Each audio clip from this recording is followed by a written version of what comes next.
Oh, slide share-nya ya.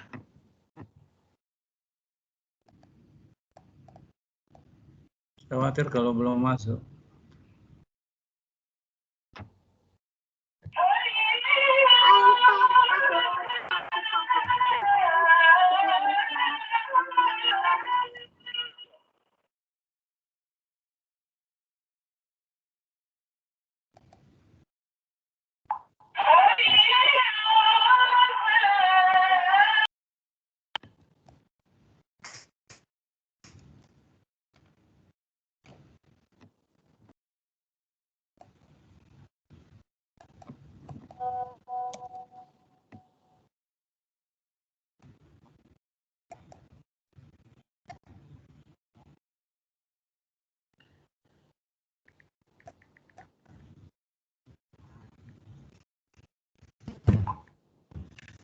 Saya upload lagi ya.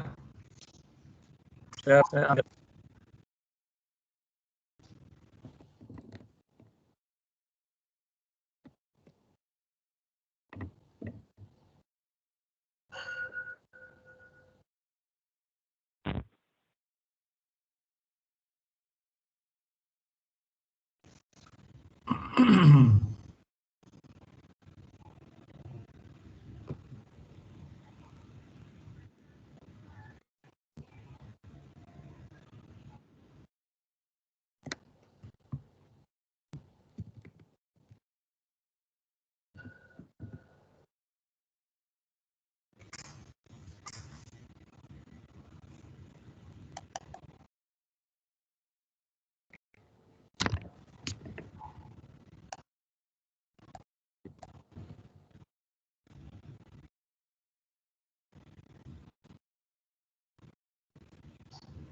sambil jalan uploadnya.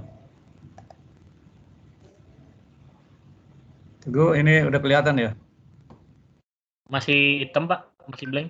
Oh, udah, ini udah.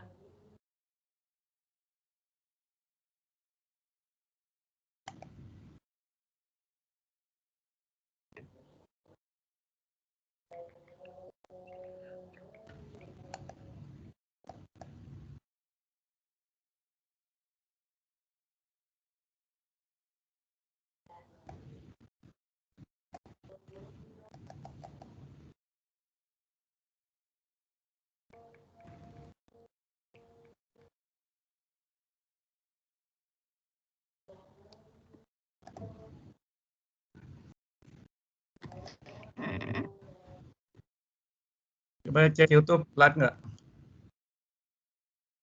Bentar, Pak.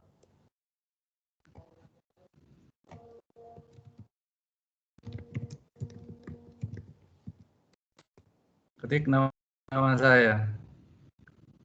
Nggak live, Pak? Oh, live. Udah live.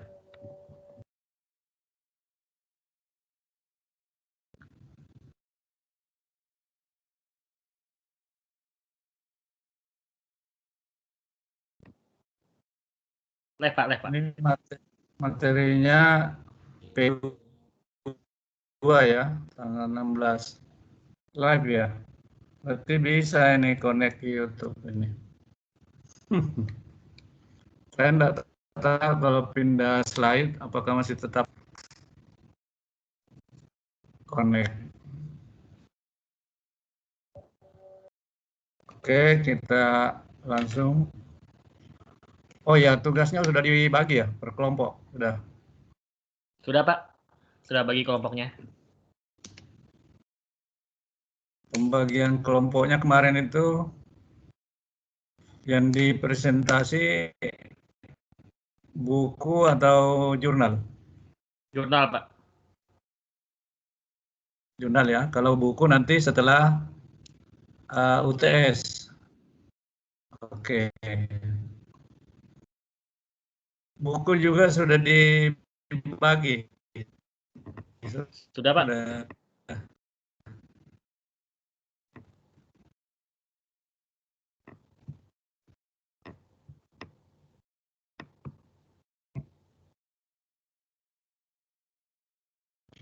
Riset pemasaran, perilaku konsumen, dan segmentasi pasar.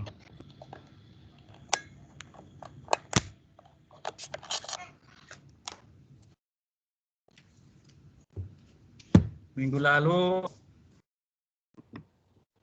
ada beberapa yang belum kita bahas. Lingkungan,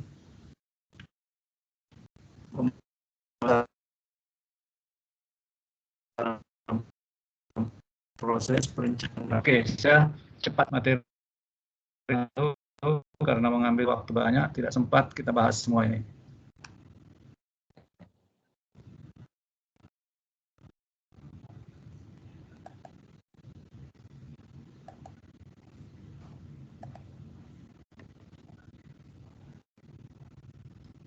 Oke, ini prinsip company mikro lingkungan makro kemarin sudah bahas. Ini juga sudah. Marketing ini sudah.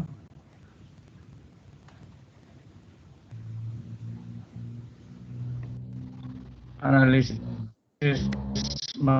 marketing, kita membuat implementasi dan pengawasan sudah.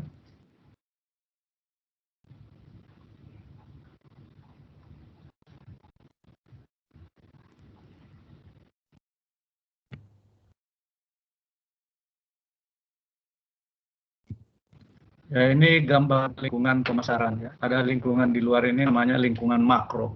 Ya, ini political, economic, social, environment, dan teknologi ini adalah lingkungan makro namanya.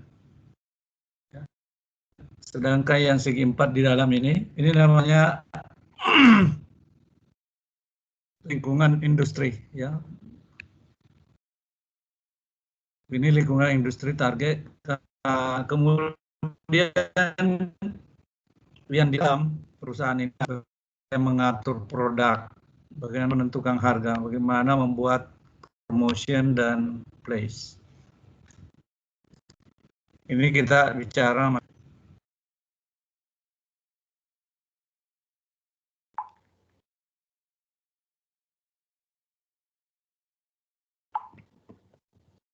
oke.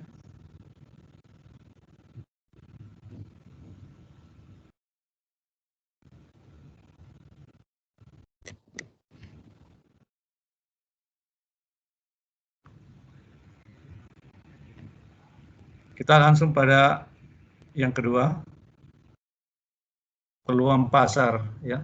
Kita bicara pertama dulu peluang pasar, kemudian riset pemasaran, perilaku konsumen, dan segmentasi pasar.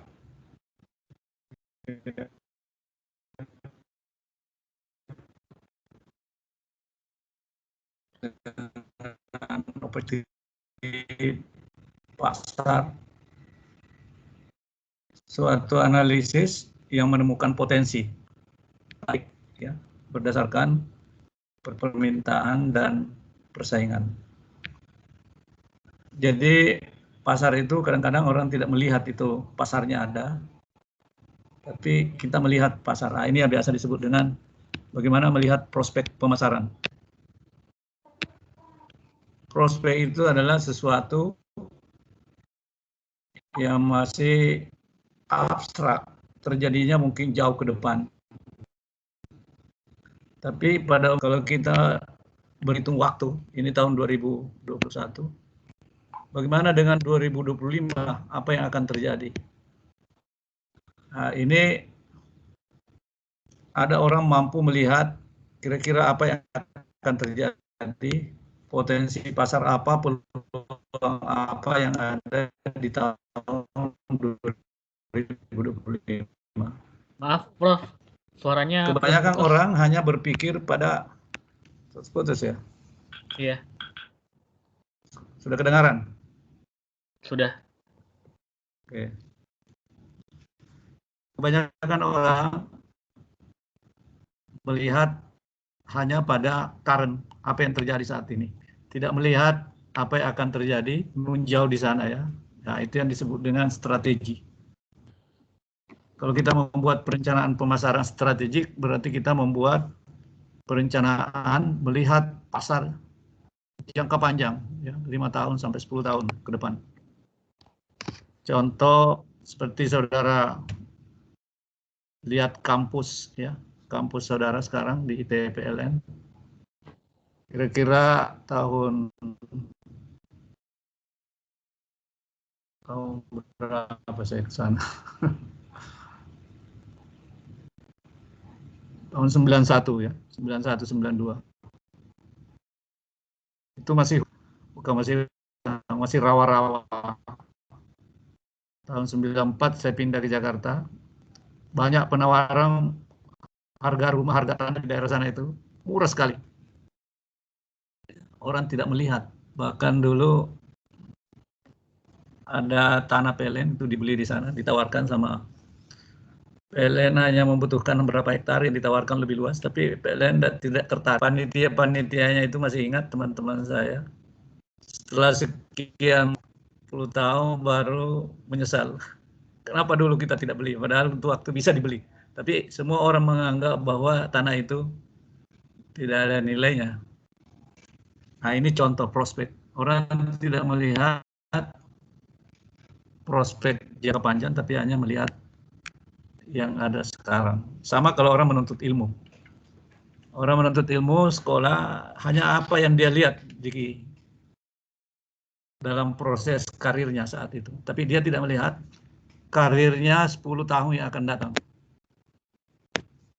Sehingga banyak orang yang termotivasi menuntut ilmu atau mengembangkan diri sendiri untuk memasarkan potensinya. Nah, dalam hal karir ya kita juga ini di kantor itu adalah menggunakan prinsip-prinsip pemasaran, bagaimana memasarkan potensi kita. Ya, jadi melihat prospek masa depan. Saya dulu tinggal di Pamulang, Ciputat, ya. Itu macet sekali. Ada teman saya tinggal di Serpong tahun 94. Dia beli tanah murah sekali. Saya tidak tertarik dan banyak orang tidak tertarik karena jauh, meskipun ada kereta api. Karena orang Serpong itu ada hutan, di sana jauh dari Jakarta. Tapi datang Ciputra, dia membeli tanah dalam jumlah luas ya di daerah sana. Lalu dia bangun kota, akhirnya sekarang menjadi suatu kota idaman ya. Banyak harga tanah menjadi mahal sekali. Nah, itu adalah bagian dari jangka panjang, prospek. Nah, begini, pasar jadi ada potensi pasar yang tidak dilihat orang.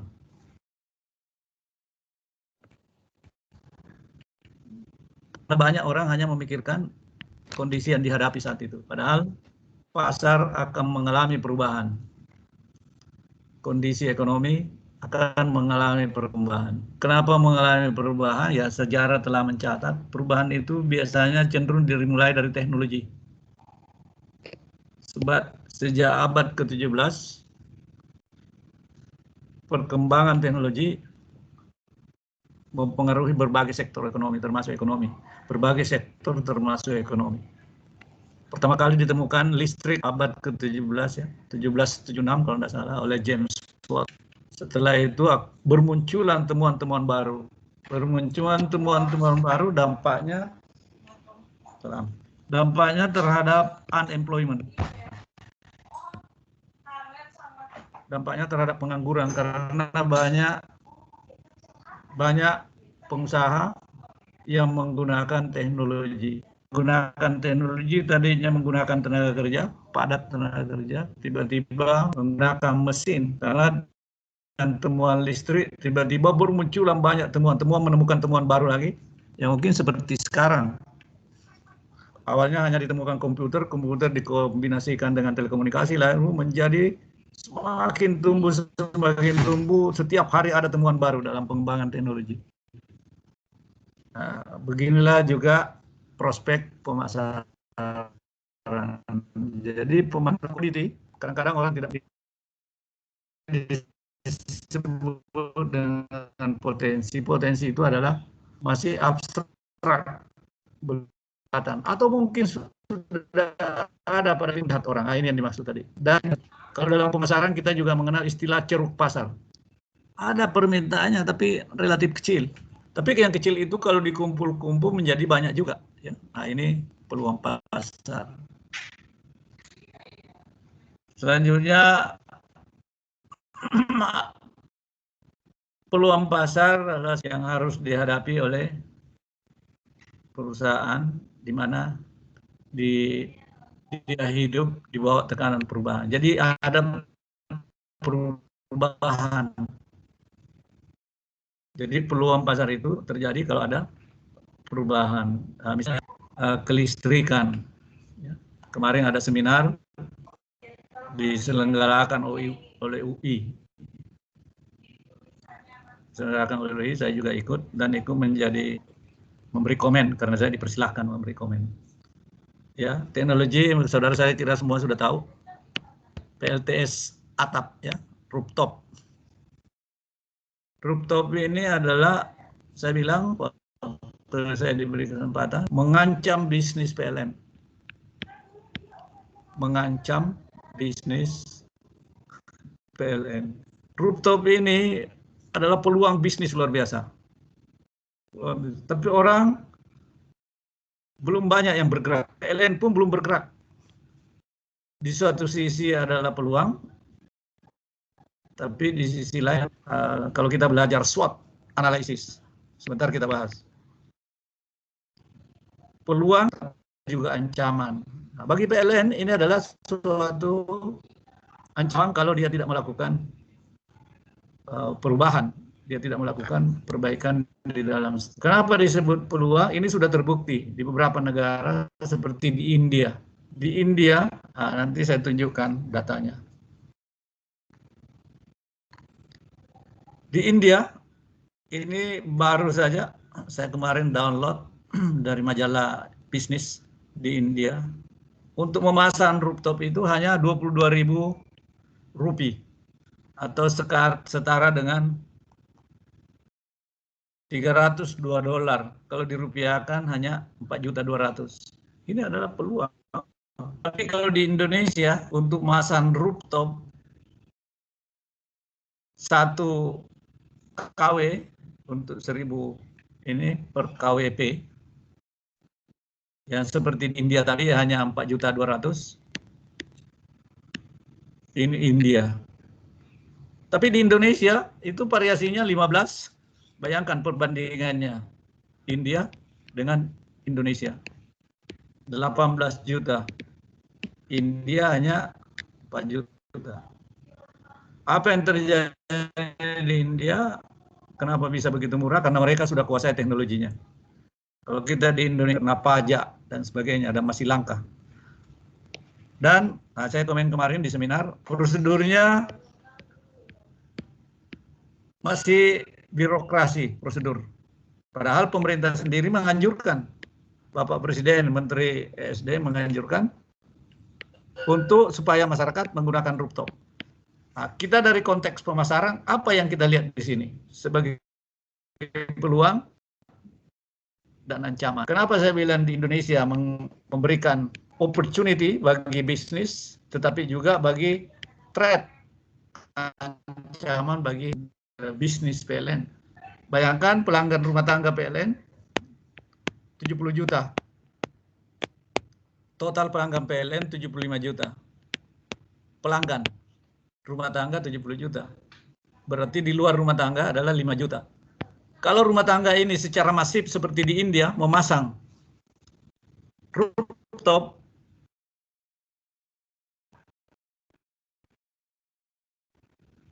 ya tentu bagi masyarakat akan menikmati.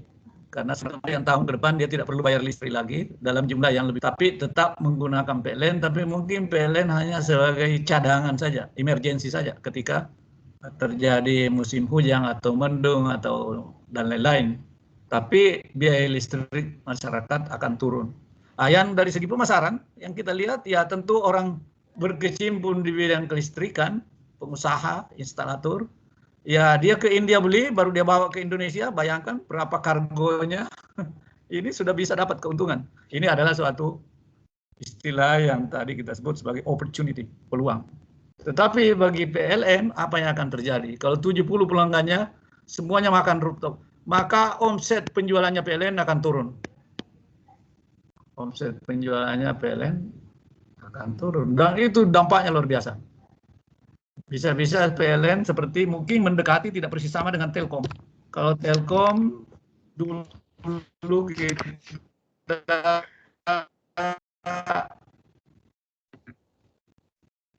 untuk berlangganan Telkom yang menggunakan jaringan tiang.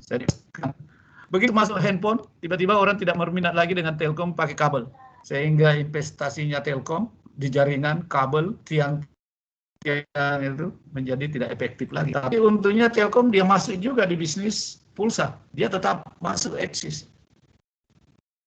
Nah, komen saya kemarin ke pejabat kementerian, ya itulah yang terjadi di beberapa negara. Perusahaan listrik di beberapa negara ini justru melihat ini sebagai ancaman kalau dia tidak masuk di industri itu. Maka dia masuk seperti India. Dia masuk di industrinya sehingga dia tetap eksis.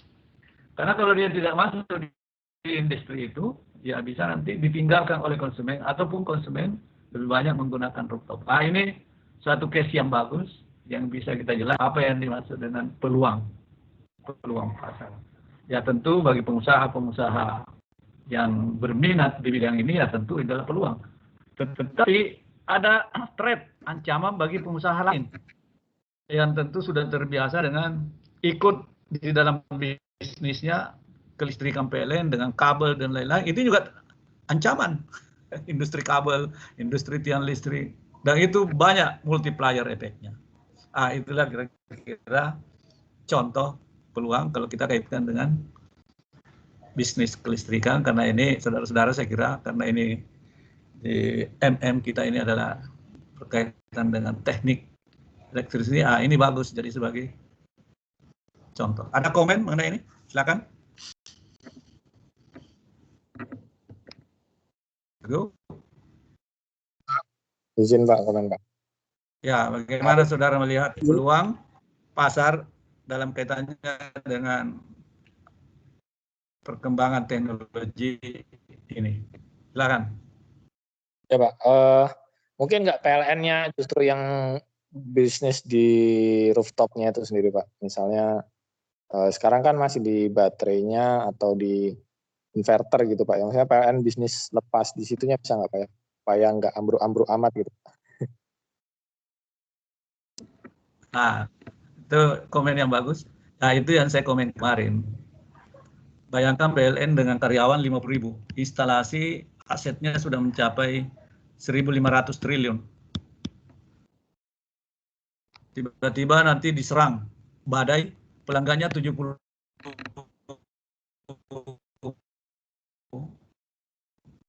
juta atau 90 itu dia. Nah, benefitnya banyak dari segi environment, lingkungan itu bersih karena emisi berkurang.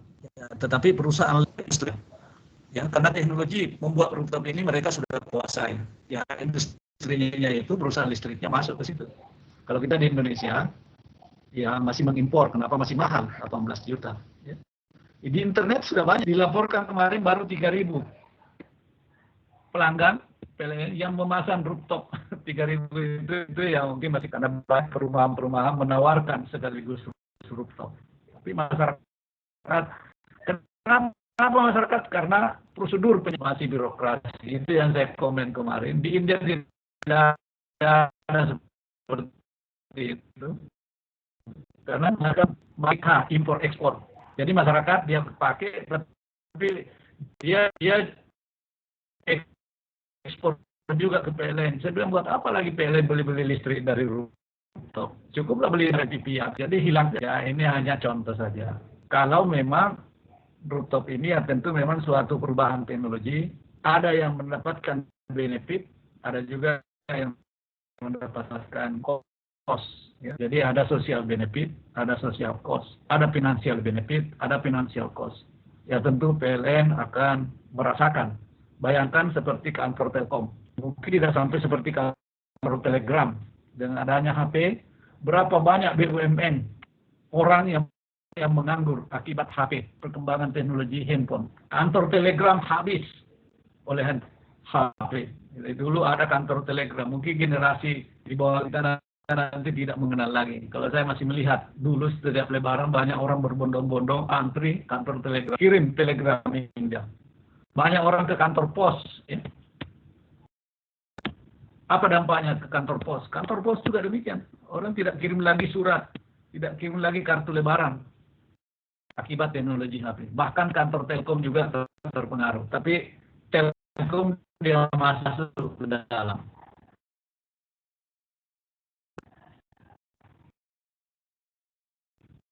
Nah ini kemarin ya komennya di industrinya atau mungkin dia juga pemasangannya, pemeliharaannya karena dengan rooftop konsumen rumah tangga masih menggunakan juga listrik PLN karena ada kondisi-kondisi itu tidak bisa dipakai, apalagi kalau musim hujan terus menerus 2-3 hari ya tentu tidak bisa. Ya mungkin seperti komennya PLN masuk di produksi baterai karena sekarang perkembangan teknologi baterai semakin berkembang. Oke, itu kira-kira. Dan lain. Kita bicara peluang pasar ya. Jadi peluang pasar adalah suatu kondisi ada demand baik yang ada saat ini sebagai suatu kondisi yang belum dilihat orang atau kondisi persaingannya masih sedikit atau perkembangan teknologi masa depan. Jadi perkembangan teknologi masa depan membuat yang tadinya bisnis itu maju tiba-tiba down. Yang tadinya bisnis maju tiba-tiba yang tadinya tidak ada menjadi maju. Ya, jadi itulah siklus hidup perusahaan. Jadi siklus hidup perusahaan itu ya seperti apa ya, grafik. Ya dia ada masa dia naik dan ada masa dia mengalami penurunan, decline.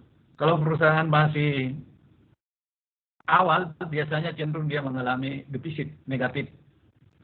Tapi pada saat dia mengalami pertumbuhan, tumbuh terus, ada masa maturity, setelah itu dia akan mengalami decline.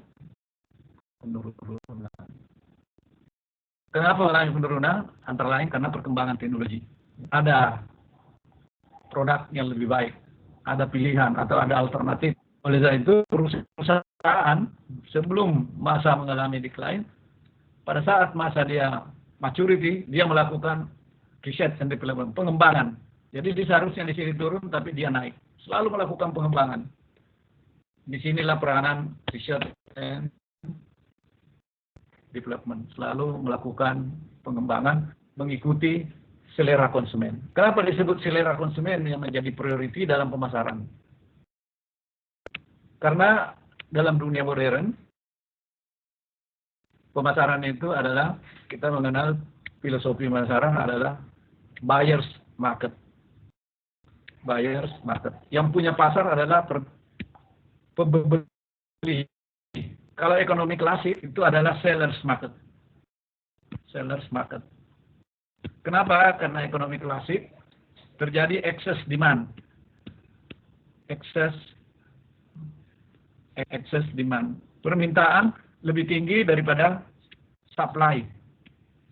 Sehingga pasar itu adalah miliknya penjual.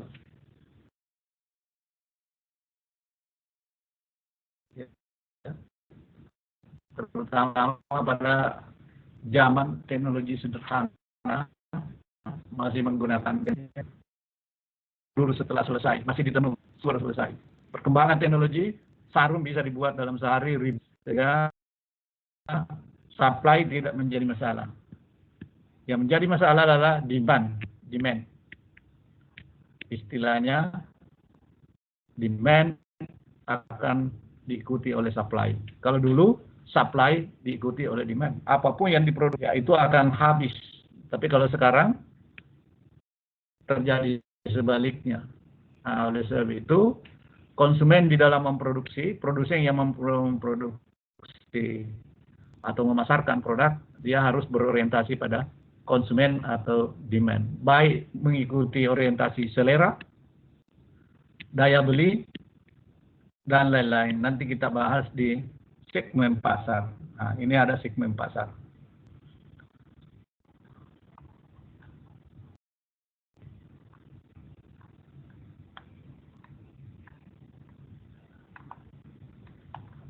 Nah, segmen pasar ini perusahaan harus memilih segmen mana yang dia harus masuki. Teguh, kelihatan nggak Mbak? Slide-nya kelihatan nggak? Masih slide yang lifestyle Kompas tadi, Pak? Belum tidak ya? Belum. Sudah, Pak. Sudah, Pak. Segmen pasar sudah? Sudah. Oke. Segmen pasar ini adalah ada yang mengelompokkan seperti ini. Jadi kelompok-kelompok konsumen ada berdasarkan income. Jadi tadi kita dalam memasarkan produk memilih mau masuk melayani konsumen pada income level yang mana. Apakah income level bawah, level menengah, atau high income. Ya tentu tergantung produknya. Jadi ada produk tertentu adalah cocok untuk high income. Ada produk tertentu untuk tergantung perusahaan mau masuk di segmen yang mana. Ya, termasuk masuk ya sama kalau misalnya kita lihat otomotif. Produsen dari Eropa ya cenderung memilih konsumen high income. Tapi kalau mungkin Korea, Jepang dia cenderung memilih konsumen untuk otomotif kelas menengah ke bawah.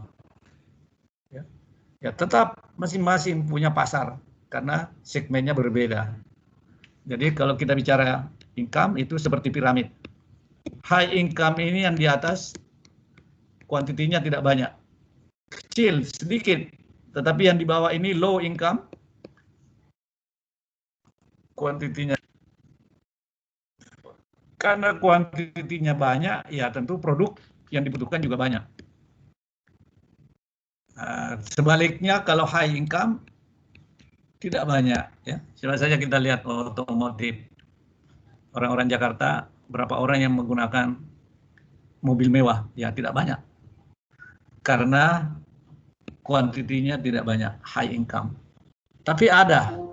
Sekarang perusahaan memasarkan yang mana? Apakah low income atau medium income atau high income? Nah, ini pemilihan segmen tentu tergantung pada kemampuan perusahaan. Kenapa disebut kemampuan perusahaan? Ada perusahaan yang memang hanya kemampuannya memproduk untuk konsumen low income. Tapi ada juga perusahaan mampu memasarkan produk yang high income. Ya tentu kemampuan ini banyak faktornya. Mungkin diawali didasarkan pada modal investasi yang dikeluarkan. Pengusaha kecil, sedang, atau menengah, UKM yang mungkin dia bisa masuk di pasar segmen yang low income. Tapi bagi pengusaha yang sudah kuat modal, ya tentu dia masuk ke income tidak masalah karena modalnya pun kuat. Tetapi tentu di high income ini tingkat kemungkinan mendapat keuntungan lebih tinggi ya tentu lebih banyak. Karena bagi konsumen yang berada di high income, biasanya harga tidak menjadi priority. Tapi yang menjadi priority adalah satisfaction, kepuasan. Tapi kalau low income, yang menjadi pertimbangan utama adalah price. Ini bedanya sama kalau kita minum kopi. Minum kopi Starbucks mungkin kelas menengah ke atas.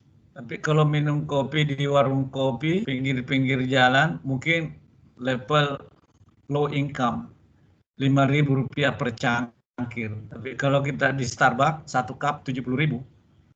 Ya, Starbucks ini ya melayani medium sama high income. Jadi orang pengusaha kopi, warung kopi ya karena modalnya terbatas, hanya jualannya di pinggir warung kaki lima, maka dia melayani low income. Karena low income, harganya pun ya tentu disesuaikan. Dan tentu keuntungannya berbeda, modal kerjanya berbeda, investasi yang digunakan berbeda. Jadi pemilihan segmen pasar berdasarkan income ini juga penting bagi perusahaan. Sekali dia memilih, ya tentu dia harus konsisten di situ. Lifestyle, ya, comfort, concern. ada berdasarkan umur, ya. Ada perusahaan hanya melayani pasar untuk orang dewasa, ada untuk pria, ya, ada untuk wanita saja, ya. Ada pengaruh pertemanan, ya. Ada equipation yang berdasarkan pekerjaan, ada family size. Jadi segmen pasar ini menjadi pertimbangan di dalam pemasaran. Oke, kembali lagi tadi.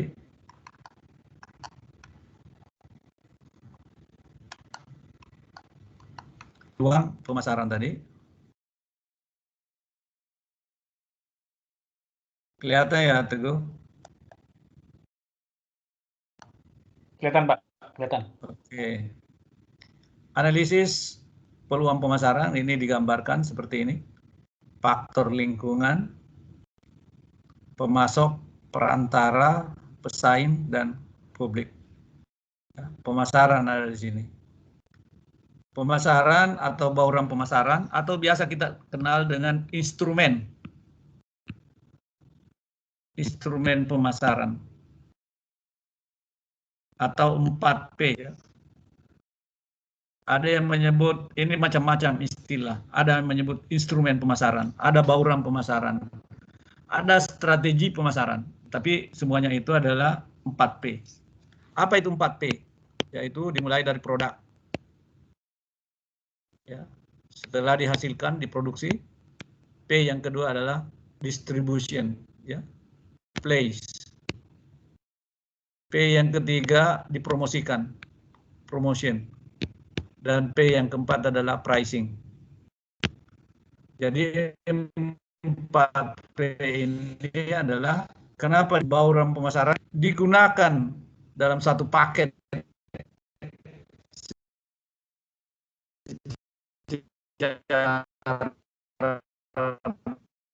bersama-sama.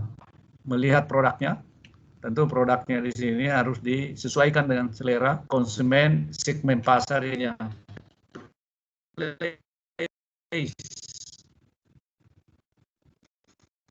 Ya, apa atau ya, place. Kemudian promotion, untuk Putus-putus, Pak, suaranya, Pak. Dan harga. Tapi sekarang hanya kenapa suaranya? Terganggu enggak? Terganggu, Pak, dari produk udah putus-putus. Yang lain kedengaran suara saya? Yang lain? Putus-putus juga, Pak. Putus-putus, Pak, delay, Pak.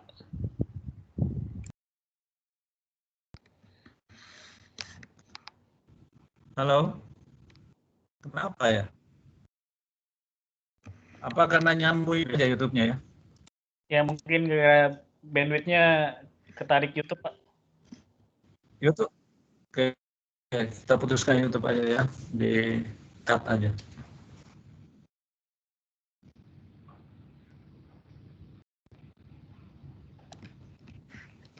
Saya hanya tes aja pakai YouTube.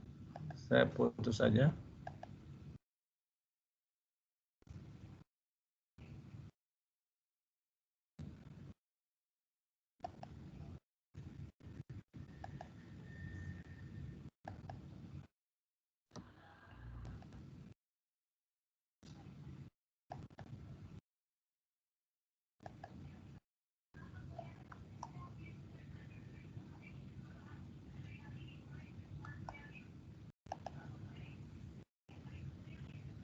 Kelihatan ya? Kelihatan, Pak. Teguh? Kelihatan, Pak. Suaranya sudah dengar nih? Sudah, Pak. Lumayan, Pak. Berarti pengaruh YouTube berarti itu tadi ya. Oke. 4P ini kita kenal dengan bauran pemasaran atau instrumen. Oleh sebab itu mata kuliah ini namanya analisis instrumen pemasaran. Instrumen pemasaran ini adalah ini, produk, place, promotion, and price. Tapi bertambah lagi 3P, sehingga dia menjadi 7P. Apa itu 3P berikutnya? P pertama adalah people. Jadi kalau kita berbisnis, memasarkan produk, kita harus memperhatikan orang. Orang dalam arti di dalam perusahaan dan di luar perusahaan dan di luar lingkungan perusahaan. People harus diperhatikan. Kalau kita tidak memperhatikan people ini, maka istilahnya 3P ini adalah sustainability. Jadi kalau mau perusahaan itu sustainable, dia harus menambahkan 3P. Kalau dia tidak menggunakan 3P ini, keberlanjutan perusahaan bisa terganggu. Tidak memperhatikan people. Tidak memperhatikan karyawannya, ini karyawannya dia akan tidak produktif. Dia tidak memperhatikan konsumennya. Ya. Kemudian yang kedua, planet. Planet ini adalah lingkungan. Di beberapa negara, ya, terutama negara maju, kalau ada perusahaan yang merusak lingkungan, itu oleh konsumen sepakat untuk tidak membeli produknya. Itu banyak kejadian di Amerika, di Eropa. Bahkan kita juga kena imbas.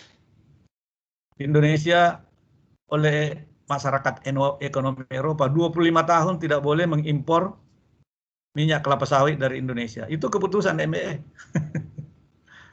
Karena dianggap kita menanam kelapa sawit di Sumatera itu merusak lingkungan. Nah, itu. Bayangkan ya kalau kita mengganggu planet, masyarakat Eropa. Tapi ya belakangan pengusaha pintar karena pemilik sawitnya dari Malaysia ya dibawa dulu ke Malaysia. Jadi impornya ke Eropa bukan dari Indonesia tapi melalui Malaysia. Malaysia yang impor. Ya tapi bagi pemasaran ya planet ini memang penting ya. Banyak negara memperhatikan ini, bahkan banyak negara menggunakan undang-undang kalau terjadi pelanggaran, perusahaan itu akan didenda, akan dicabut izinnya. Nah, makanya tadi sustainability. Kalau dia melakukan pelanggaran terhadap lingkungan, perusahaannya diancam. Ya, apalagi banyak negara sekarang yang ada Greenpeace. Ya. Makanya sekarang produk-produk semua green, ya, green tea dan lain-lain. Kemudian yang ketiga adalah profit. Jadi kalau kita berbisnis dalam pemasaran, dalam menentukan harga, jangan terlalu agresif di dalam menentukan profit. Nah, karena kalau ada perusahaan terlalu banyak mengeruk keuntungan, siapa yang dirugikan? Berarti lagi-lagi people juga.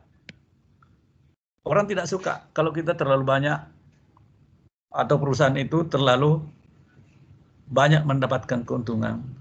Dan perusahaan itu sendiri terancam oleh saingan, kompetitor. Kalau keuntungannya terlalu menggiurkan. Jadi dia tidak sustainable juga. Jadi kalau ada perusahaan terlalu banyak keuntungan yang dia peroleh dan diketahui oleh kompetitor, maka banyak pesaing yang datang. Ya, seperti gula dan semut. Oleh sebab itu, perusahaan yang sustainable, kalau keuntungannya yang wajar-wajar saja. Jadi jangan berusaha, jangan berbisnis dengan keuntungan yang terlalu banyak keuntungan. Karena itu mengundang saingan. Dan merugikan masyarakat juga. Di mana keuntungan itu sering di luar batas normal. Ya terutama daerah-daerah yang eksklusif. Apa yang saya maksud eksklusif? Di situ penjualnya hanya satu. Jadi di situ ada unsur monopoli. Nah, ini juga tidak benar. Tidak sustainable. Beberapa negara itu dilindungi. Sama kalau kita di airport internasional di Malaysia, CLI. Harga kopi, harga aqua, harga minuman di airport tidak boleh jauh berbeda dengan harga di luar. Tapi kalau kita di Indonesia, coba saja di Cengkareng beli aqua. Minimal 10.000 satu botol. Padahal kalau kita di luar, aqua 600 mili, ya paling mungkin 3.000 rupiah. Ya karena tadi, ada faktor eksklusif. Tidak ada saingan. Ya, ini hanya contoh saja. Jadi perusahaan itu di dalam berbisnis mengejar keuntungan yang wajar-wajar saja. Jadi inilah sekarang konsep yang digunakan di dalam pemasaran. Jadi bukan hanya 4P, tapi ditambahkan lagi dengan 3P atau People, Planet, Profit. 3P ini disebut sebagai faktor sustainability. Ada yang menyebutkan triple bottom line.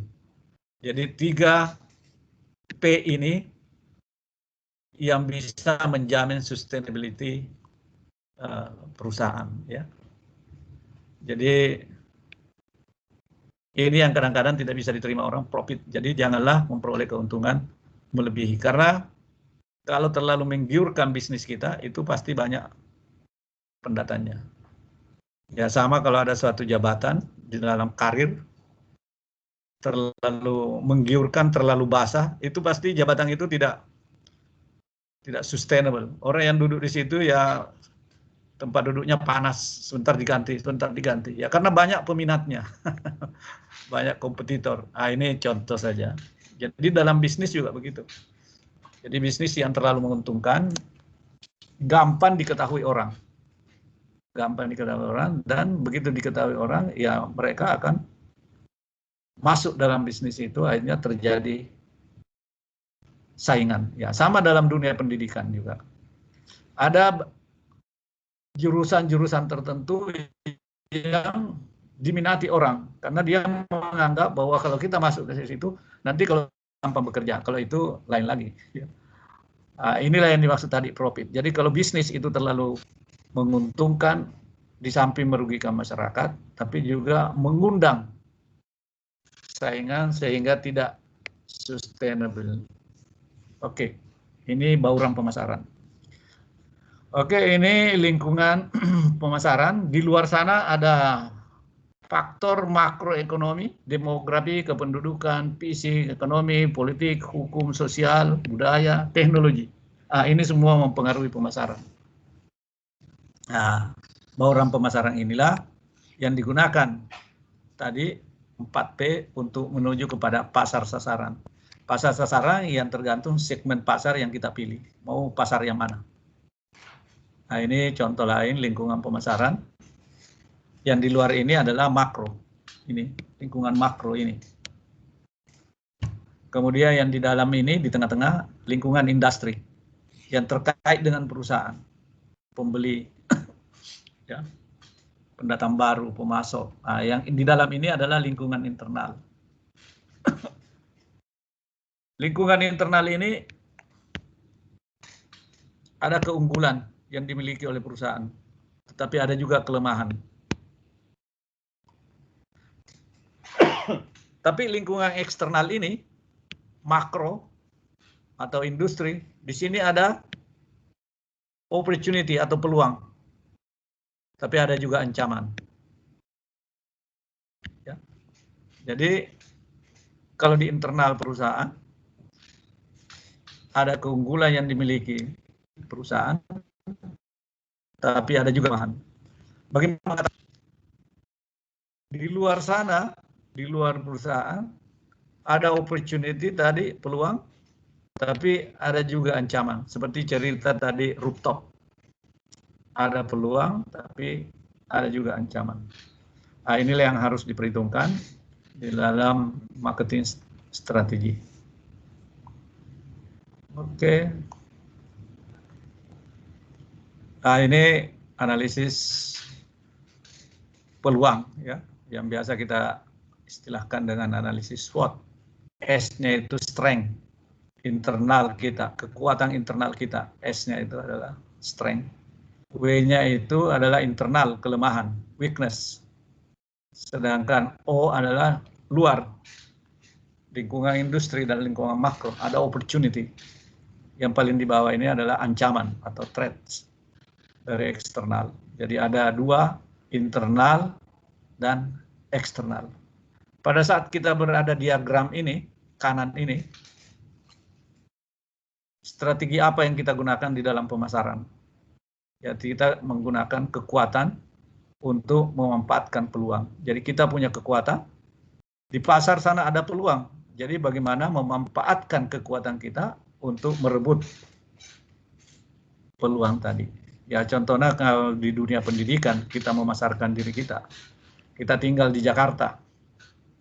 Banyak sekolah, bisa S2, bisa S3.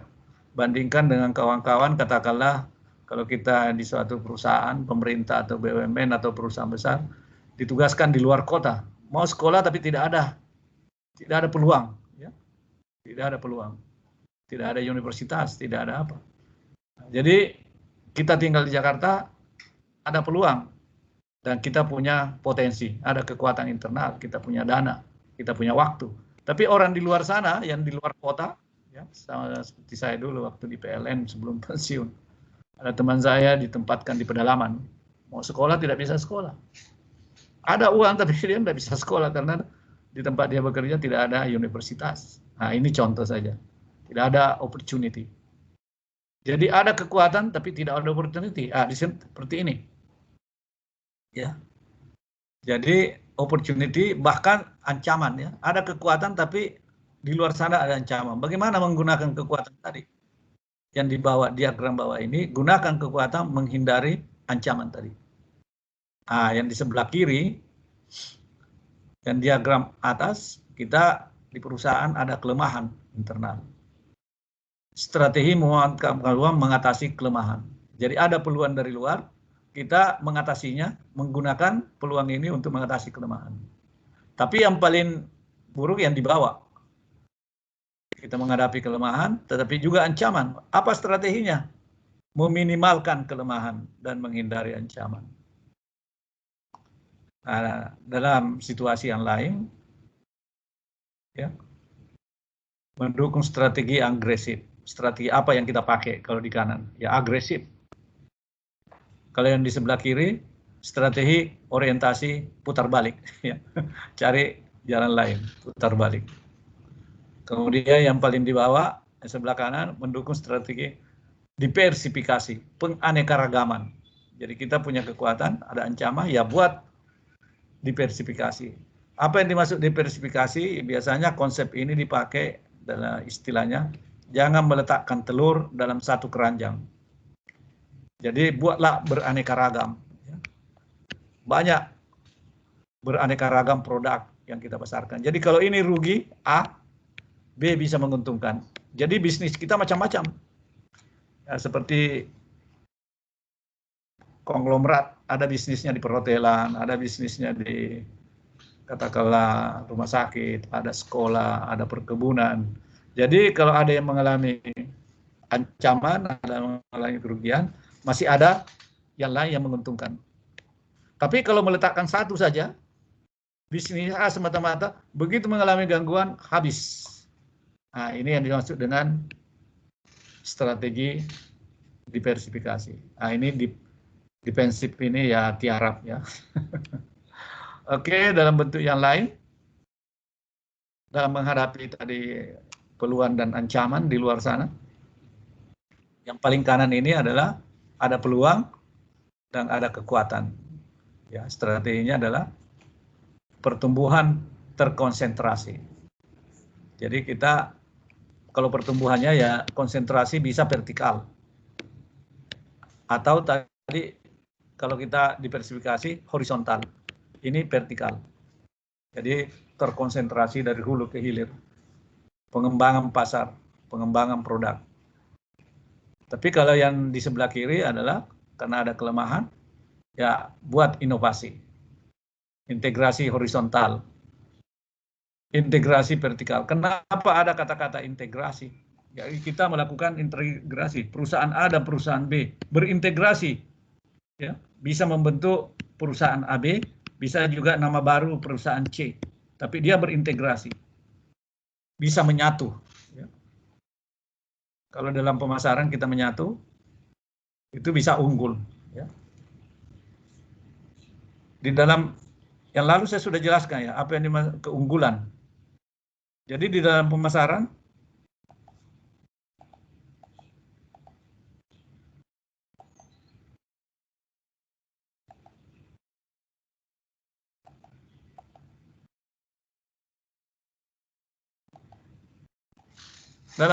kita mengenal namanya comparative advantage.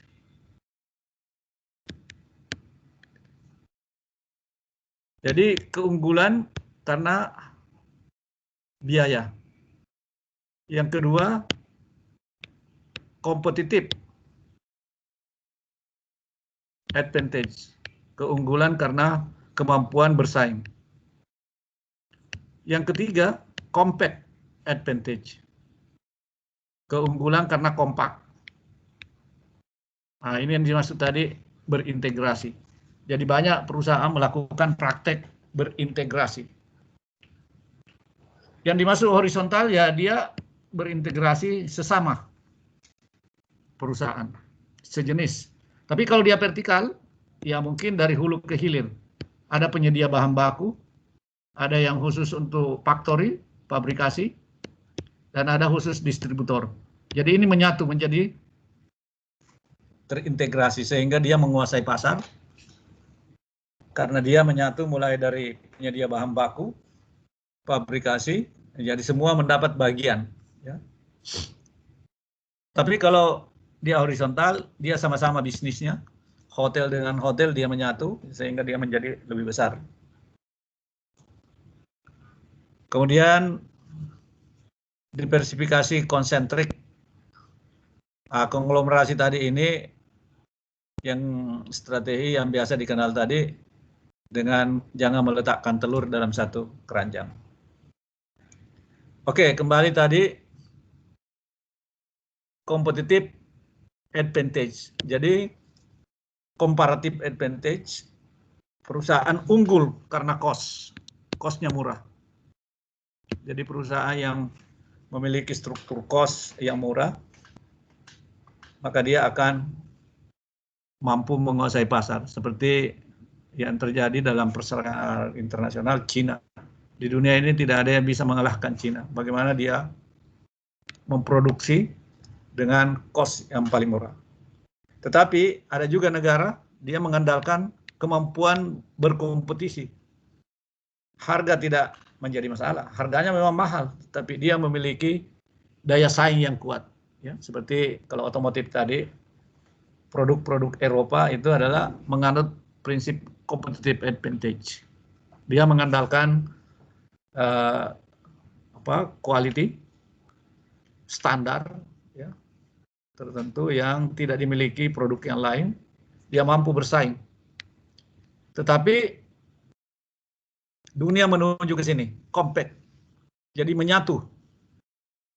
Antara produsen menyatu, sehingga konsumen kemanapun membeli harganya sama. Nah, jadi produsen sama-sama menikmati keuntungan, tidak lagi bersaing, tapi dia menyatu. Jadi dengan menyatu, dia bisa lebih efisien. Dia bisa menguasai pasar, dia bisa menguasai dan membatasi masuknya pemain-pemain baru. Jadi compact advantage ini adalah menyatu antara pengusaha, baik dalam satu grup ataupun di luar grup, tapi dia menyatu dan bisa menyatu, ada leader, bisa juga tidak. Ya. Compact advantage ini lebih mudah bagi perusahaan yang struktur pasarnya oligopoli, tidak banyak, itu lebih mudah karena tidak banyak pemainnya. Jadi kalau dia kompak, maka dia akan menguasai pasar. Apa contohnya compact advantage kalau di dalam pemasaran? Teguh. Contohnya apa? Ya, compact. Pemasaran yang compact, contohnya compact ya Pak. Ya. Compact artinya kompak, menyatu. Jadi compact itu ini yang sekarang kecenderungan dunia menuju ke sini, compact advantage. Karena kalau dia bersatu, dia akan unggul. Oh, mungkin ini Pak. PLN dengan sekarang itu gesit Pak. Jadi motor listrik. Jadi ketika sama-sama melakukan pemasaran untuk mendukung motor listrik, yang untuk gesitnya secara penjualannya meningkat, mendapat benefit, dan untuk PLN-nya sendiri akan meningkatkan, merubah habit masyarakat dan meningkatkan penjualan PLN sendiri gitu Pak. Ya. Jadi compact itu boleh dia horizontal, boleh vertikal. Seperti Kalau horizontal, ya dia satu garis, mulai bahan baku, proses barang setengah jadi sampai dipasarkan. Itu bisa compact seperti itu. Tapi bisa juga sejenis secara vertikal. Jadi compact yang sejenis, sama-sama pengusaha hotel, tapi dia kompak, menentukan harganya sama. Kemanapun kita ke Jakarta, harga hotel semua 1 juta semalam, karena mereka kompak. Nah, kompak ini banyak diperhentikan, tapi banyak yang mengkhianat. Misalnya persatuan tarif penerbangan. Itu kalau kita beli langsung di airportnya, di perusahaannya, itu mahal. Sehingga kita kalau ke agen, harganya lebih murah. Karena kalau di perusahaannya, dia menerapkan harga kekompakan tadi. Ya itu tadi, ada yang kompak, tetapi kadang-kadang ada yang mengkhianat. Ya, mengkhianat dalam arti karena dia ingin mendapatkan keuntungan lebih banyak. Tapi compact ini banyak dipraktekkan, bukan hanya di dunia pemasaran. Dalam politik pun compact ini digunakan. Ya. Saudara bisa lihat kalau ada pemilihan presiden atau pemilihan, mereka kompak-kompak semua. Tadinya dia berlawanan, tiba-tiba kompak. Sebentar pecah lagi, compact. Punya kepentingan yang sama. Eropa daratan, compact. Karena dia melihat kalau punya uang berbeda-beda, ya seperti kita, rupiah dengan dolar, rupiah dengan ringgit, rupiah dengan Singapura dolar. Ada yang kuat rupiahnya, ada mata uangnya, ada yang lemah. Padahal mereka bertetangga, berdekatan, yang kan 26 negara. Di Eropa ada yang kecil, ada yang besar, mereka berdekat-dekatan. Nah, sehingga sepakat, oke, kita tidak perlu lagi menggunakan mata uang masing-masing, kita jadikan satu mata uang. Dan betul, awal euro di launch itu dolar lebih mahal dari euro, perbandingannya 0,8 berbanding 1,2. 0,8 dolar, 1,2 euro. Sekarang terbalik. 1,2 euro untuk mendapatkan 1,2 dolar untuk mendapatkan euro 1. Jadi maksudnya euro lebih mahal, lebih kuat daripada dolar karena mereka kompak. Mereka bersatu, tidak ada lagi batas negara. Antar negara tidak ada lagi batas. Kita masuk salah satu negara di Siemens di Eropa daratan, ya itu sama dengan Jawa. Artinya produk-produk mereka sudah menyatu antara perusahaan kereta api antar negara sudah menyatu berasosiasi. Ya, keuntungannya sisa dibagi saja berapa sahamnya masing-masing.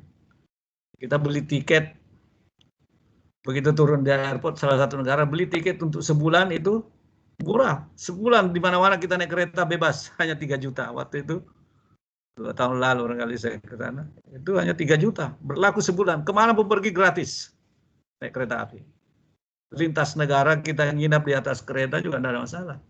Sehingga kalau orang mau backpacker, tidak perlu masuk hotel di Eropa, keliling 2 minggu. Ya. Saya pernah dengan teman hanya 2 hari, pada saat mau pulang dan baru datang. Barang saya simpan di lounge-nya di hotel, di penitipan barangnya di hotel. Setelah itu keliling, ya, keliling berputar selama 2 minggu. Rencananya mau mendatangi semua negara tidak bisa karena 2 minggu udah habis. Hanya tidur di atas, karena memang kereta apinya dirancang sedemikian rupa, mewah, toiletnya bagus, restorannya bagus, bisa tidur, ya. Ada kamar-kamarnya, dan seterusnya. Itulah kira-kira keunggulan kekompakan. Sebaliknya kalau kita nyebrang ke Inggris itu sulit, antriannya panjang kalau lewat kereta. Karena harus kalau lewat bus apalagi, ya. Kalau lewat kereta masih mending, tapi harganya mahal. Kalau nyebrang ke Inggris lebih mahal dari naik pesawat. Karena banyak orang cari sensasi naik kereta di bawah laut 50 km dari Perancis nyebrang ke London. Jadi Inggris tidak mau menyatu, tapi mereka merasakan. Baik orang Eropa ya daratan ke Inggris ataupun orang Inggris mau ke Eropa daratan, sulit. Karena mereka tidak menyatu, mata uangnya dia tidak mau disatukan dengan euro. Ya karena alasannya antara lain terutama karena mata uang Inggris yang paling kuat di dunia, pound sterling. Oke, kira-kira itu compact, ya. Jadi strategi yang digunakan oleh perusahaan di dalam menghadapi ancaman, di dalam memanfaatkan peluang pasar, ya macam-macam yang dilakukan. Ini berikutnya mengenai riset pemasaran. Ada kaitannya tadi dengan segmen pasar. Jadi kalau kita mau memilih melakukan kegiatan pemasaran, kita harus ada melakukan penelitian pasar. Ya. Bagaimana prosesnya? Ya tentu panjang ya, dimulai dari melihat problem, diteliti apa problemnya, apa tujuan yang ingin dicapai, lalu dikembangkan, diterapkan, kemudian dilaporkan. Nah, ini yang diteliti adalah terutama yang berkaitan dengan demand. Ya, jadi kalau kita pemasaran yang diteliti adalah kuncinya adalah demand. Karena demand nanti ini menurunkan supply. Dengan mengetahui memproyeksi demand, kita bisa memproyeksi, kita bisa melakukan proses produksi untuk mengisi demand. Nah, inilah yang diteliti. Bagaimana karakter demand produk yang akan kita masuki. Apakah demand-nya cenderung tajam naik, atau dia datar saja, atau mungkin jangan-jangan menurun. Nah, inilah yang perlu kita buatkan namanya demand forecast. Demand forecast. Kalau kita membuat suatu business plan di dalam perusahaan, business plan, atau perencanaan, ada yang menyebut anggaran tahunan, atau business plan 5 tahunan, atau perencanaan strategis. Kalau tahunan namanya perencanaan taktis. Perencanaan taktis. Kalau jangka panjang 5 tahunan namanya perencanaan strategis. Perencanaan strategis. Atau istilah lain business plan. Kalau di BUMN namanya RJPP. RJP, rencana jangka panjang perusahaan. Kalau yang tahunan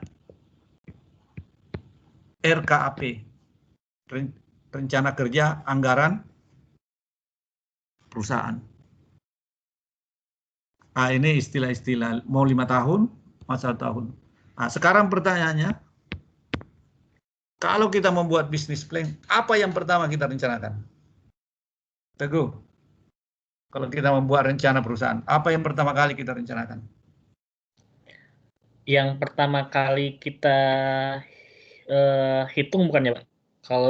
Kalau itu ya dari demand forecast, Pak. Ya. Maka yang pertama kita harus rencanakan adalah quantity of demand. Inilah yang pertama. Kita harus dulu membuat demand forecast. Kalau rencana setahun, ya demand forecast 1 tahun ke depan. Katakanlah yang akan datang tahun 2022. Nah, tentu rencana tahunan ini juga memiliki rencana 5 tahunan. Sehingga pada saat kita membuat rencana tahunan, misalnya ini 5 tahun sudah punya, 1, 2, 3, 4, 5. Kita katakanlah membuat rencana begini. Kita ada di sini. Untuk tahun kedua ya tentu kita melihat apakah rencana RJPP tahun kedua masih bisa dipakai untuk membuat rencana tahunan. Tentu akan dikoreksi. Pada tahun 2 membuat rencana tahunan, kita harus merevisi. Apakah naik atau mungkin turun. Apakah lebih tinggi atau masih tetap sama dengan rencana semula. Demand forecast. Jadi demand forecast ini tentu berdasarkan realisasi. Kalau tahun pertama di sini direncanakan, ternyata realisasinya lebih tinggi.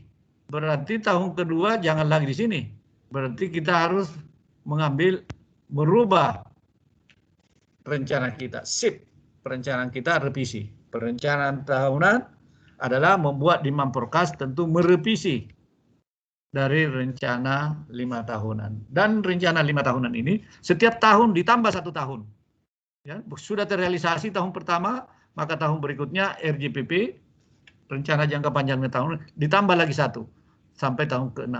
Jadi setiap tahun dilakukan revisi atau diperbaharui bisnis plan ini. Selalu 5 tahun, selalu 5 tahun. Nah, itulah. Tujuannya apa? Kenapa kita memulai dari mana? Karena perusahaan untuk mencapai target tertentu, ya tentu harus berangkat dari berapa demand yang kita hasilkan untuk mencapai target. berapa demand yang kita hasilkan untuk mencapai target. Nah, ini. Apa yang dimaksud demand di dalam teori ekonomi? Kalau orang ekonomi menggambar demand itu sederhana. Ikuti garis ini saja. Demand ini. Ini demand. Kurva demand. Demand adalah, quantity of demand adalah fungsi dari harga. Dan slope-nya dia negatif. Kemiringannya negatif. Kalau harganya Rp10, yang dibeli oleh konsumen 100. Tapi kalau harganya turun Rp8, maka pembelian konsumen akan meningkat menjadi 120. Nah, ini penggambaran kurva demand. Jadi harga dan permintaan itu berlawanan. Kalau harga turun, permintaan akan naik. Sebaliknya, harga naik, permintaan akan turun. Jadi ini adalah teori untuk barang yang normal. Karena ada juga barang yang tidak normal, tergantung yang kita pasarkan. Ada barang yang tidak normal. Apa contoh barang tidak normal? Teguh. Barang yang tidak normal mungkin listrik, Pak. Jadi walaupun harganya gimana tetap demand-nya bakal segitulah. Jadi barang tidak normal itu yang banyak dijelaskan di dalam ilmu ekonomi, ya terjadi sebaliknya. Kalau harganya Rp10, dia beli 100. Kalau harganya naik 12, justru permintaannya naik. Ya, 110 kuantitinya. Jadi barang tidak normal itu adalah melawan barang normal. Contohnya apa barang tidak normal? Yang seperti ini. Apa ya? Barang yang berkaitan dengan status. Oh iya ya. Status sosial ya. Coba saja ibu-ibu. Apa? Sepeda Brompton. Ya. Pokoknya ada berkaitan status. Status itu gengsi ya. Ada aspek psikologinya. Jadi orang membeli bukan karena function dari produk itu, tapi yang melekat. Ya, jadi sampingannya yang dibeli. Jadi orang membeli, kayak ibu-ibu membeli tas untuk ke kantor, ibu-ibu ya, suka biasanya barang-barang branded. Dia beli katakanlah LP, harganya 100 juta. Padahal ada juga LP yang imitasi dari Cina cuma 200.000. Fungsinya adalah tas, warnanya pun sudah mirip karena imitasi. Tapi dia tetap saja yang membeli 100 juta. Sebentar kalau ada lagi produk baru, new arrive, yang 100 juta turun 50 juta. Nggak mau lagi dia beli lagi yang baru. Jadi semakin mahal, semakin dikejar. Bahkan kalau sudah di sales, nggak mau lagi dia beli. Ada baju yang tadinya mahal, begitu ada model baru yang keluar, tiba-tiba yang tadinya mahal ini ditaruh di keranjang, harganya turun. Orang tidak tertarik. Nah, ini disebut barang tidak normal. Ya, jadi barang tidak normal itu adalah kebalikan dari normal. Kita dalam bisnis mau berbisnis yang mana, barang normal atau barang tidak normal. Kadang-kadang normal dan tidak normal ini tergantung pada segmen pasar juga. Ada kelompok konsumen yang menganggap produk A ini adalah barang normal. Tapi ada juga barang kelompok konsumen B mengatakan ini barang tidak normal. Misalnya kalau kita melihat barang mewah ya, di negara maju misalnya, di Amerika atau di Eropa. Mercy itu kalau kita di Indonesia dianggap sebagai barang tidak normal. Barang mewah, berkaitan dengan status. Tapi di negara-negara tertentu itu ya biasa saja. Bahkan dibuat mobil taksi. Nah, ini melihat barang normal dan tidak normal juga dipengaruhi oleh situasi kondisi masyarakat secara umum. Ya, terutama dilihat dari aspek pendapatan. Oke, kembali kepada demand tadi. Teori demand adalah secara umum digambarkan dalam slope yang negatif. Sebaliknya supply dilihat dari sisi produsen, supply itu adalah slope-nya positif. Kalau harganya 10 dijual 100, kalau harganya naik 12, maka ditransaksikan dijual 100. Jadi makin tinggi harganya, makin banyak yang disuplai. Ini wajar dari segi kacamata pedagang. Nah, di mana letak keseimbangan pasar itu? Di sini. Keseimbangan pasar ketika produsen dan konsumen sepakat harga pasar Rp10 ditransaksikan 100 unit. Maka inilah yang disebut sebagai equilibrium, inilah yang disebut sebagai pasar. Jadi terbentuknya pasar adalah ketika penjual dan pembeli sepakat untuk suatu harga tertentu dan jumlah tertentu. Ah, inilah pasar. Jadi pasar didefinisikan sebagai terjadinya kesepakatan antara penjual dan pembeli, terjadinya perpotongan kurva demand dan kurva supply. Nah, itulah definisi pasar dalam konteks ekonomi. Nah, bagaimana bila terjadi pergeseran demand? Demand 1 ke demand 2. Kurvanya bergeser ke atas. Maka keseimbangan yang tadinya di sini Rp10, titik A naik ke titik B. Keseimbangan pasar menjadi lebih tinggi, 12 yang ditransaksikan lebih banyak, 130. Kira-kira kenapa terjadi pergeseran demand? Teguh, coba ada yang bisa menjelaskan? Ekonomi? Ya. Jadi terjadinya pergeseran kurva adalah terjadinya kenaikan permintaan bukan karena harga, bukan karena harga. Jadi apa saja yang membuat permintaan itu bertambah yang bukan disebabkan oleh harga. Kalau harga ya sepanjang kurva ini. Sepanjang kurva ini adalah harga. Tapi kalau ada permintaan meningkat 100 ke 130 bukan karena harga. Misalnya musim. Sebentar lagi bulan puasa, permintaan daging meningkat. Tiap hari orang beli daging ayam, daging kerbau. Akhirnya harga daging naik. Jadi keseimbangan ini naik akibat karena ada pergeseran kurva demand. Jadi demand bergeser ke kanan karena ada faktor yang menyebabkan. Jadi permintaan ini dengan kata lain bukan hanya dipengaruhi oleh harga, tetapi dipengaruhi oleh banyak faktor. Faktor antara lain tadi musim, ya, musim hujan, musim dingin, apakah Lebaran, Natal, Tahun Baru, musim, ya. Jadi kondisi juga bisa. Tadinya orang kaya jadi miskin, tadinya orang miskin jadi kaya, atau orang sehat jadi sakit. Ini mempengaruhi. Faktor yang mempengaruhi permintaan yang bukan karena harga, ini dalam analisis ini.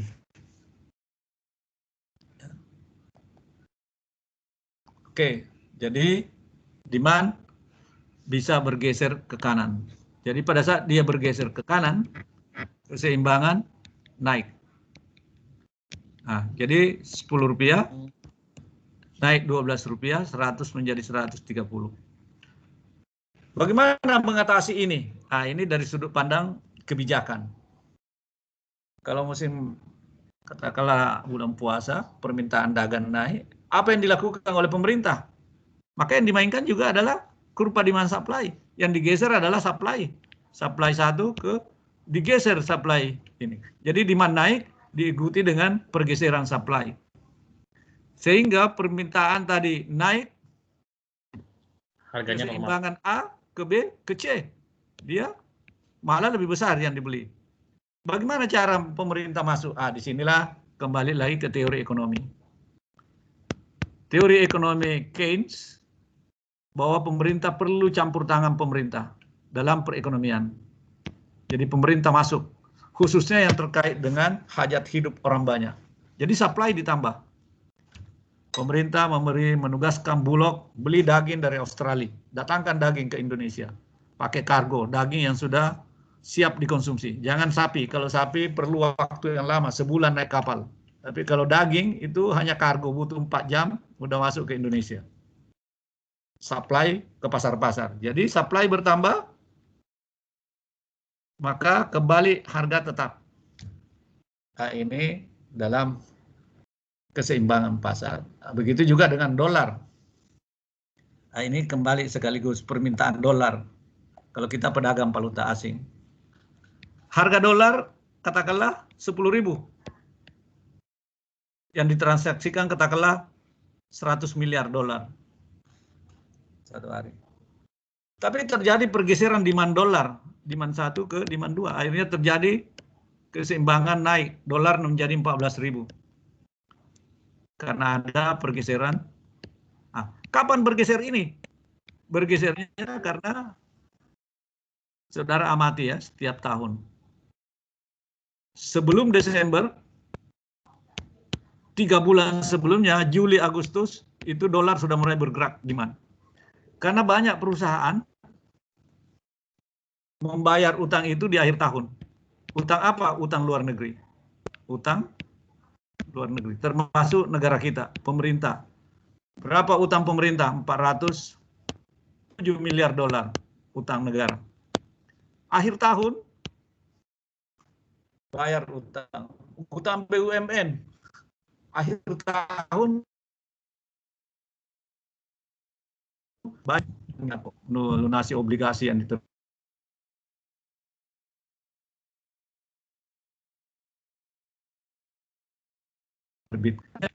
Sebelum akhir periode, spekulan-spekulan 3 bulan sebelumnya semua membeli dolar. Demand bergeser. Makanya biasanya dolar itu bergerak bukan di akhir tahun, tetapi menjelang akhir tahun, sebulan 2 bulan. Bahkan krisis ekonomi tahun 97 itu terjadinya mulai Juli, bergerak terus sampai Desember. Tapi setelah Desember turun lagi. Ya, kenapa di Desember ini banyak permintaan dolar? Bukan hanya karena utang. Karena dalam APBN kita, ini keuangan negara, ditetapkan 1 Januari sampai dengan 31 Desember. 1 Januari baru disahkan anggarannya. Proses pelelangan. Pelelangan ini mungkin batas waktu bisa sampai 3 bulan. Jadi April baru mulai kontrak. April baru mulai proses pengadaan untuk konstruksi. April sampai September baru selesai katakanlah 75%. Menjelang Desember baru selesai 100%. Jadi pada saat membayar kontrak-kontrak ini, terutama kontrak yang berkaitan dengan dolar, ini mulai September sampai dengan Desember. Oleh sebab itu, demand ini bergeser menjelang akhir tahun. Ini hanya contoh saja. Inilah yang harus kita ramalkan, demand forecast. Kalau kita sebagai pedagang valuta asing atau berbisnis yang berkaitan dengan kurs valuta asing, ya harus diramalkan demand ini. Kapan dia akan naik, kapan dia akan turun. Supaya ini tidak naik, maka apa yang dilakukan oleh pemerintah? Dorong ekspor. Supply 1 ke supply 2. Jadi kalau supply ekspor meningkat, banyak dolar dalam negeri, ya maka ini yang terjadi. Harga stabil, kurs tidak naik. Ini makanya Amerika dengan Cina selalu berselisih. Karena Cina lebih banyak mengekspor ke Amerika. Banyak produk Amerika diproduksi di Cina, baru dikembalikan ke Amerika. Pada saat dia ke Amerika ini, ya terjadi tadi ketidakseimbangan pasar. Oleh sebab itu Amerika tidak mau dikenakan pajak dan sebagainya. Ini adalah bagian daripada menjaga keseimbangan demand dan supply valuta asing. Oke, ini sekedar menjelaskan pentingnya teori ini. Ini tadi yang saya sebutkan. Demand dan supply bisa bergeser. Kondisi pasar yang real seperti ini. Kondisi pasar yang real seperti ini. Titik keseimbangan boleh berpindah-pindah.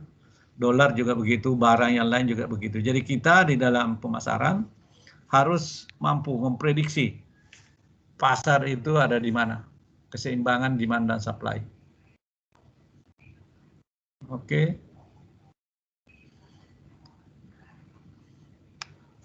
Ini target membuat. Kemudian terakhir perilaku konsumen.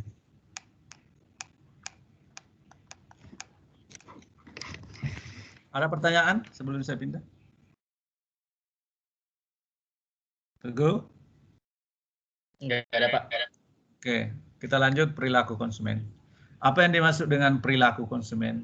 Adalah kita semua ini apa yang membuat kita mengambil keputusan untuk membeli suatu produk. Ya. Ini digambarkan buyers behavior, perilaku pembeli. Jadi di sini ada marketing stimulus, other stimulus yang menjadi pemicu. Yang di tengah-tengah ini adalah buyers black box, karakter pembeli, pengambil keputusan. Ini respon konsumen. Ya. Dia memilih produk, dia memilih merek, ya, waktu, dan seterusnya. Yang mempengaruhi perilaku konsumen ini banyak. Ya, di sini digambarkan ada culture. Jadi biasa ini kalau mahasiswa membuat tesis penelitian di bidang pemasaran, ini semua menjadi variabel penentu yang menentukan perilaku konsumen mengambil keputusan. Culture ya bisa karena budaya ya, social reference pemilih dan seterusnya, personal, umur, daya beli dan lain-lain, fisiologi, motivasi, persepsi dan lain-lain. Ini perilaku pembeli kita semua dipengaruhi oleh banyak faktor. Nah, ini ada teori yang dikenal dengan teori motivasi dari Abraham Maslow. Teori motivasi. Jadi manusia itu menurut Abraham Maslow memiliki tingkatan kebutuhan. Ya, tingkatan yang paling di bawah itu ini adalah psychological need, ya, sandang, pangan, papan. Jadi ketika orang tidak punya apa-apa, berada pada level yang paling di bawah, dia hanya butuh supaya bisa bertahan hidup, bisa makan, bisa minum, bisa berteduh, ada tempat tidur, ya. Meskipun itu kos-kosan, tapi dia sudah aman. Ya. Dia hanya membutuhkan itu. Dia tidak pernah niat membeli rumah ya karena memang tidak punya duit. Ya. Jadi dia hanya yang penting ada, ya, numpan di keluarga, numpan di teman dan sebagainya. Jadi dia kebutuhannya adalah kebutuhan dasar, psychological needs. Tapi ketika orang itu meningkat hidupnya, sudah mulai dia bekerja, sudah mulai berkembang, sudah ada namanya safety needs, dia memerlukan tambahan. Ya. Jadi waktu dia masih sekolah, masih mahasiswa, numpang di keluarga, kos-kosan, dia hidupnya sederhana. Yang penting dia bisa makan, bisa minum, bayar ongkos transportasi, angkutan umum, dan sebagainya. Tapi begitu sudah sarjana, sudah selesai, mulai masuk ke pasar tenaga kerja. Mulai dia sudah mulai timbul kebutuhan baru, safety needs. Dia sudah mau aman. Ya. Dia kalau tidak punya AC di ruangannya, rasa tidak safe. Ya. Dia harus sudah mulai membutuhkan tambahan. Dia mau tempat bekerja ada jaminan kesehatan. Ya. Sudah mulai ada menuntut safety net. Kemudian setelah dia naik lagi posisinya, mungkin dia sebagai manajer, sudah ada jabatan, ya, asisten manajer, mulai timbul lagi kebutuhan baru yang disebut dengan social needs. Dia sudah mau diakui. Dia sudah membutuhkan sepeda motor. Seperti yang lain, dia tidak mau lagi naik angkot. Dia mau seperti orang yang di kantor dia. Semua orang pakai yang selevel dengan dia. Dia sudah punya kendaraan pribadi, ya, sudah punya sepeda motor. Sudah punya rumah meskipun menyicil. Jadi social need sudah mulai meningkat. Ketika posisinya naik lagi ke atas, kepala divisi, sudah mulai lebih tinggi lagi kebutuhannya. Bukan lagi sepeda motor, tapi dia sudah membutuhkan mobil. Rumah pun tidak mau lagi rumah yang tapi rumahnya yang kelasnya, lokasinya. Dia harus punya apartemen yang dan dia punya sopir, dia sudah. Jadi demikian seterusnya, kalau dia semakin tinggi posisinya, ini yang disebut dengan aktualisasi. Ini yang berbahaya. Aktualisasi ini bukan berbahaya, kebutuhan yang paling tinggi. Karena dia ingin berbeda dengan orang lain. Kalau perlu cuma dia saja. Ini disebut dengan aktualisasi diri. Aktualisasi diri ini apa contohnya? Teguh bisa dikasih contoh aktualisasi diri itu apa? Kebutuhan yang paling tinggi. Beda sama recognition, beda sama status ya Pak? Beda. Jadi ini sudah tinggi. Kalau kita sudah posisi kita katakanlah di suatu kantor atau di suatu organisasi, orang menduduki sudah puncak, itu kebutuhannya berbeda dengan yang lain-lain. Katakanlah di tempat saudara ada direksi. Kalau masih manajer mungkin masih terbatas, tapi begitu sudah jadi direksi sudah lain. Kebutuhannya sudah beda dengan manajer.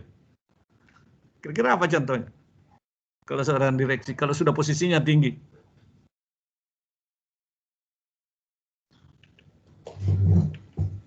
Tapi tidak semua memiliki seperti itu.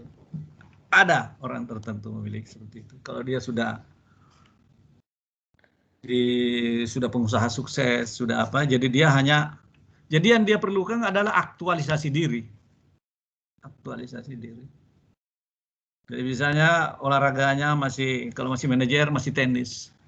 Tapi kalau dia sudah direksi, ya dia tidak mau tenis lagi. Dia sudah main golf. Ya, sekali main 2 juta di Halim, ya, di Bogor Raya, sekali main golf, setiap minggu bisa 2-3 kali, bayangkan ya. Orang lain tidak bisa main golf, cuma dia sendiri yang main golf di kantornya. Jadi mungkin di kampungnya atau di keluarganya cuma dia aktualisasi diri. Padahal sebenarnya golf itu kan tidak lain hanya olahraga saja. Dia tidak jago juga main golf, tapi hanya aksi saja. Bawa stick golf ya, 1 tas besar ya. Punya sopir, ya, aksi saja. Jadi dia bukan jago juga, tapi hanya action saja, aktualisasi diri. Nah, di lapangan golf ada lagi kelas-kelasnya. Ya. Kalau kita main golf, dari mana mereka supaya dia merasa dia punya aktualisasi diri dibanding pemain golf lain? Dia pakai stick yang mahal. Ya. Orang lain satu bag paling 25 juta, sudah lengkap satu set. Kalau dia satu batang ada 50 juta. Ada 100 juta satu batang. Jadi kenapa dia membeli stick golf seperti itu? Ya karena aktualisasi diri. Aktualisasi diri. Dia ingin mengaktualisasi diri. Jadi beginilah manusia. Apa yang dihadapi di sini dari sisi pemasaran? Pemasaran ini yang kita sebut dengan tadi segmen pasar. Jadi pasar kita itu di mana? Apakah melayani yang social need, yang kedua, yang ketiga, yang keempat, atau yang kelima? Kalau kita melayani yang di atas ini, ya tentu segmennya tidak banyak. Jumlah orangnya sedikit, makanya dia piramid. Tapi yang di bawah ini banyak orang di sini. Nah, ini kaitannya dengan segmen pasar. Kita melayani yang mana? Segmen pasar. Tetapi yang tinggi ini makin di atas, peluang mendapatkan keuntungan lebih banyak. Karena harga tidak menjadi pertimbangan. Ya. Nah, contoh tadi di lapangan golf. Orang main golf, stick golf, yang terkenal kalau di lapangan golf itu Honma. Honma itu ada yang 50 juta satu batang. Ya. Ada yang 75 juta, minimal 25 juta satu batang. Padahal merek-merek lain satu set ya paling ada 20 juta, 25 juta. Tapi orang merasa bangga. Honma pun ada lagi bintangnya, bintang 1 sampai bintang 5. Bintang 1, bintang 2. Jadi orang, kenapa dia membeli itu? Ada bagian dari aktualisasi diri. Aktualisasi diri. Ya mungkin seperti pemain sepak bola ya. Pemain sepak bola beli macam-macam mobil. Setiap mobil keluaran baru dia beli. Ya karena memang uangnya banyak. Aktualisasi diri. Bahkan dia beli pesawat ya. Pemain-pemain bola itu kan seperti di Eropa rata-rata punya pesawat pribadi. Ya mungkin juga sebenarnya tidak terlalu membutuhkan, tapi dia aktualisasi diri. Teman-temannya yang lain sesama anak-anak muda punya pesawat pribadi. Dia juga harus punya pesawat pribadi. Padahal bukan juga dia nyetir. Kalau mobil masih mending nyetir sendiri. Walau pesawat kan ada pilotnya, bukan dia yang nyetir. Ya, apa bedanya kalau dia naik pesawat komersil, dia ambil eksekutif, ya kan juga dilayani dengan baik. Ya, tapi dia mau sendiri, aktualisasi diri. Jadi aktualisasi diri adalah level manusia, kebutuhan pokoknya semua sudah terpenuhi. Jadi level paling tinggi. Nah, kalau kita melayani segmen pasar di sini, yang tadi tentu harus yang quality menjadi priority, memberi kepuasan. Kalau perlu memproduksi istilahnya limited edition. Jadi dia bangga kalau dia membeli produk itu hanya 10 di dunia. Ah, dia senang. Ada artis di Indonesia punya tas 2 miliar. Katanya limited edition, hanya ada berapa biji di dunia. Nah, itu dia bangga. Jadi produsennya ini membuat barang memang tidak banyak. Dia hanya buat seri 1 sampai seri 10. Ada permintaan, dia tidak mau lagi jual.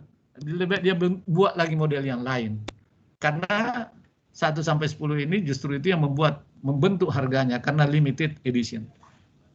Ini contoh hierarki needs. Jadi hierarki kebutuhan manusia begini. Oke. Apa harapan konsumen? Di dalam hal kita melayani konsumen, harapannya adalah secara umum konsumen itu harapannya adalah performance. Jadi dimensi yang mewakili kualitas itu apa? Yaitu performance dari produk atau pelayanan. Kemudian estetikanya, ya, tampilannya, keindahan penampilan. Itulah yang dicerminkan sebagai quality. Jadi bagaimana mendefinisikan quality yang diinginkan oleh konsumen? Kemampuan servicesnya mudah dirawat, mudah diperbaiki. Ya, features-nya membedakan dengan produk lain. Keandalannya, reliability, durability, keawetannya. Kualitas, kesesuaian, quality of performance, kesesuaian dalam penggunaan. Ya, ini kira-kira hanya contoh harapan konsumen terhadap dimensi kualitas. Ini ya bagaimana strategi bisnis di dalam memenangkan persaingan di pasar. Nah, ini bagaimana dia bersaing. Macam-macam strategi yang digunakan. Nah, tadi kita sudah bahas, ada perusahaan mengandalkan biaya murah. Ya. Ada kepemimpinan biaya, tidak ada yang lebih murah dari dia. Ada diferensiasi, berbeda dengan produk yang lain. Ada fokus biaya, ada targetnya luas, jangkauannya bersaing, dan sebagainya. Tadi sudah dibahas, segmentasi pasar ada 6. Ini yang disebut dengan ceruk pasar yang merah ini. Ada permintaannya, tapi itu adalah kalau digarap memberikan keuntungan, ya, seperti pernah saya baca di majalah ekonomi. Bukaka ada mengambil pasar ceruk, ya. Jadi Bukaka ada salah satu departemennya mengambil ceruk pasar. Dia contohkan Garbarata. Garbarata itu kalau kita naik pesawat melalui lorong itu Garbarata, itu tidak banyak pasarnya, tapi ada permintaannya.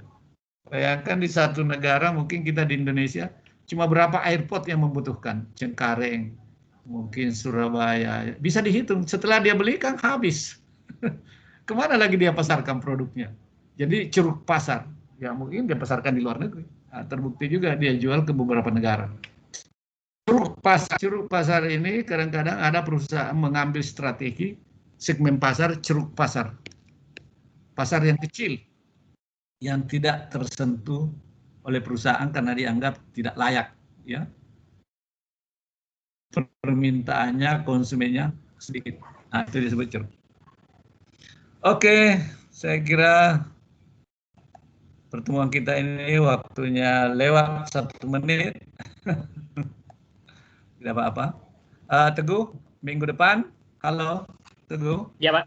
Ya. Minggu tugas presentasi kita sudah mulai. setiap kali pertemuan saya beri waktu 10-15 menit sebelum penutupan. Minggu depan apa yang memulai? Sudah diatur kelompok satu. Sudah Pak, sudah Pak. Oke. Jadi minggu depan kelompok Sedikit, Pak. sebelum berakhir kita beri waktu untuk presentasi. Ada pertanyaan? Mau nanya tentang tugas Pak. Untuk tugas jurnal itu kan masing-masing individu ngirim tugas ke grup WhatsApp saja atau gimana Pak? Iya, ke WhatsApp saja, tidak apa-apa. Ke WhatsApp saja. Oke. Terus untuk formatnya itu jadi kan kita meringkas jurnal, formatnya masih seperti jurnal yang biasa itu tapi kita ringkas gitu ya Pak? Iya, diringkas sesuai struktur jurnal. Ada introduction, pendahuluan, ada literatur dan hipotesis, kemudian ada metodologi, ada hasil dan pembahasan, dan ada conclusion. Jadi jurnal itu secara umum itu hanya 5 ringkasannya, strukturnya, ya. Baik untuk jurnal, publikasi, ataupun untuk seminar nasional, seminar internasional, semuanya sama strukturnya. Bahkan tesis saudara nanti buat itu juga begitu, hanya lebih detail. Ada pendahuluan, terdiri dari beberapa item, sub. Kemudian bab berikutnya ada literatur dan hipotesis, beberapa sub.